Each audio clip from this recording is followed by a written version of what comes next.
Bản chân này cái gì Nissan N7 chỉ bảo phê EV sedan anh ấy sạp luôn một pin cái anh bao ban chừng ngày đó đầu tư mua rồi mà pay 5 km bà và mua rồi mà pay 5 km cứ chừng ngày xong rồi mấy và phần đấy rồi trở lại với cứ khoảng $70 tế ở lan này cái pung nơi sạch ô tô Cambodia bà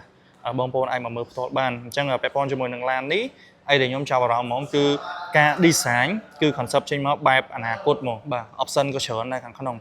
chẳng là lan ní cứ anh chỉ bán tham viết focus từ lời dụ với chớn bà mở phơi cái cứ miên cho mùi nâng phơi và đánh welcome line cho món LED មួយឆ្នូតលាតពេញខាងមុខបាទ logo ក៏មានជាមួយនឹងភ្លើងបំភ្លឺដែរបាទ logo Nissan ហ្នឹងណាហើយមានកាមេរ៉ាបាទ sensor មក complete បាទលយអានេះផ្នែកខាងមុខវាណាភ្លើងបដិញហើយផ្នែកខាងក្រោយក៏មានភ្លើងបដិញដែរបាទនៅលើ stop នេះចំណុចពិសេសមួយទៀតខ្ញុំចាប់អារម្មណ៍គឺអក្សរ Nissan នេះគឺ 3D បាទ design បែប 3D ឃើញទេបងប្អូនគឺលយខ្លាំងមែនតើបាទចឹងឥឡូវនេះចេញមកគឺការ design គឺគេ focus ខ្លាំងណាយ៉ាងកង់19 inch បាទដុំ5ពណ៌ក្រហមទៀតមើលមកគឺលេចខ្លាំងមែនតើចាក់ចំហៀងបាទដាប់អូតូមានជាមួយនឹង Sino កាមេរ៉ាបាទជាមួយនឹង Blind Spot មួយ set ដែរបាទដៃទ្វារលឹបចេញចូលនៅក្នុងទូខ្លួនឡានហើយគ្រាន់តែបើកទ្វារមកគឺ welcome seat មកហ្មងបាទកៅអីគេចុចអូតូសងខាងបាទជាប្រភេទកៅអីស្បែកទុនមានជាមួយនឹង massage មុខងារកៅអីក្តៅត្រជាក់ទៀតចុចសេរីអូតូបានច្រើនបែបបាទហើយ material ដែលដាក់មកគឺ em បាទតម្លៃក្រុម$30,000តែ material em មែនតើ soft touch បាទហើយ ambient light គេគឺប្រកបតាមទ្វារអញ្ចឹងណាហើយគឺ material ដែលដាក់មកគឺមានអារម្មណ៍ថា premium ហ្មងបាទនៅពេលដែលប៉ះនៅពេលដែល touch ទៅគឺមានអារម្មណ៍ថា premium មែនតើអញ្ចឹងពាក់ព័ន្ធជាមួយនឹងផ្នែកខាងក្នុងបាទការ design គឺបែបតិចនិយមយើងទៅគឺឡានចិនភាគច្រើនគឺ design បែបនឹងមកអញ្ចឹងណាវ៉ាឡាឆាចកន្លែងនេះអាចបានថាមានសម្រាប់តែភាគច្រើនឃើញតែឡានប៉និតណាបាទដាក់មកបាទឥឡូវនេះមាននៅលើ Nissan N7 នេះបាទអានេះគឺគេលាក់ជាមួយនឹង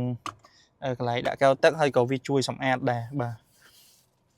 អេក្រង់ធំបាទកុងទ័រ digital ធំ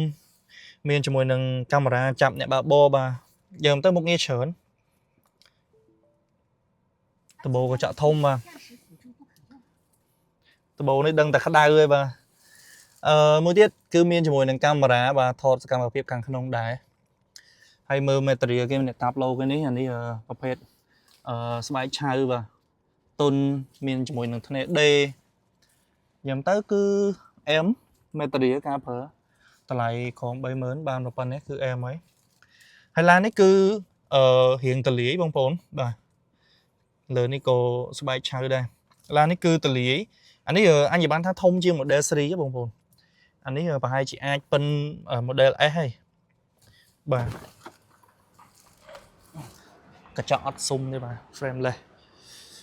គ្រាន់តែបានតែកញ្ចក់មួយជាន់អានេះបាន2ជាន់ទៀតត្រូវតែ M បែបផងជាមួយនឹងកៅអីផ្នែកខាងក្រោយនេះក៏តលាយដែរបងប្អូនឃើញមកកន្លែងដាក់ជើងនេះសល់ច្រើនមែនទេមានរុនម៉ាស៊ីនត្រជាក់ USB-C